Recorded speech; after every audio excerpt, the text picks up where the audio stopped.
आज English crunch में मैं आपके लिए एक बड़ा स्पेशल सा वर्ड लेके आया हूँ। सीखते हैं उसके बारे में, देन सी कि आपको कितना समझ आया है। तो आज क्या है हमारे पास इंग्लिश क्रंच में, लेट्स सी।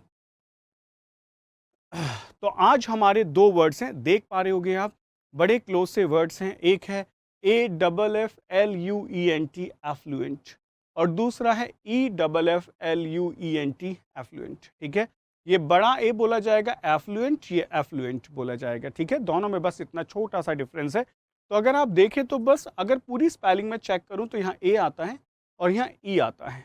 परफेक्ट, देख पा रहे हो। एफ्लुएंट और इफ्लुएंट में बस एक लेटर का डिफरेंस है, एक में ए आता है और एक के अंदर ई आता है। ठीक है, अब समझते हैं कि इनका डिफरेंस क्या है। देखो, ये बेटा क्वेश्चंस पेपर में किसी भी टाइम आ जाते हैं और सिलेक्शन में बच्चों को बहुत दिक्कत होती है। तो यहाँ हम देखें, जो एफ्लुएंट होता है उसका पार्ट्स ऑफ स्पीच एक एडजेक्टिव होता है, लेकिन जो एफ्लुएंट है उसका पार्ट्स ऑफ स्पीच नाउन होता है। एफ्लुएंट एडजेक्टिव होगा, एफ्लुएंट नाउन होगा। दोनों में डिफरेंस क्या है, मीनिंग देखते हैं। आपने कहा having a lot of money और owing a lot of things, आपके पास बहुत पैसा है, आप पैसे वाले हैं, उसके लिए हम एफ्लुएंट का यूज़ करते हैं। याद आ रहा है, एफ्लुएंट, बहुत पैसे वाले इंसान हैं आप। अगर मैं यहाँ देखता हूँ तो इसका मतलब होता है liquid waste material that comes out of factories और सीवेज वर्क्स। मतलब क्या होता है, फैक्ट्रीज से जो लिक्विड वाला मटेरियल बाहर निकलता है उसको हम क्या कहते हैं, उसको हम एफ्लुएंट कहते हैं। ठीक है, बिल्कुल, ये सारे एग्जाम्स में पूछे जाने वाले वर्ड्स हैं। तो parts of speech clear, meaning clear. एक बार सेंटेंस पे नज़र डालते हैं, तब आपको होमवर्क देते हैं, फिर क्लास शुरू करते हैं।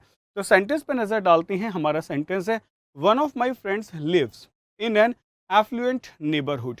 बेटा, एक फ्रेंड बहुत अच्छे नेबरहुड में रहता है, एफ्लुएंट नेबरहुड में रहता है, यानी कि नेबरहुड ऐसा है जहाँ पैसे वाले लोग रहते हैं। हमने कहा बेटा obesity is regarded as a disease of affluent societies. बिल्कुल सही बात है। मोटापा जो होता है वो कहाँ है, अमीर लोगों के पास है। अमीर लोग ही तो मोटे होते हैं, खूब पैसा होता है, खाते पीते मस्त रहते हैं। ठीक है, तो हमें समझ आ गया कि एफ्लुएंट क्या। और देखो, दोनों में आप देखें, जो नेबरहुड लिखा गया ये नाउन है ना, HOOD आ गया, तो ये क्या होगा, that will be an adjective. अगर मैं यहाँ बात करूँ सोसाइटीज, तो सोसाइटीज नाउन होगा और एफ्लुएंट यहाँ भी क्या होगा, it should be an adjective. Clear है, हम सब करते जाना, आ जाएं।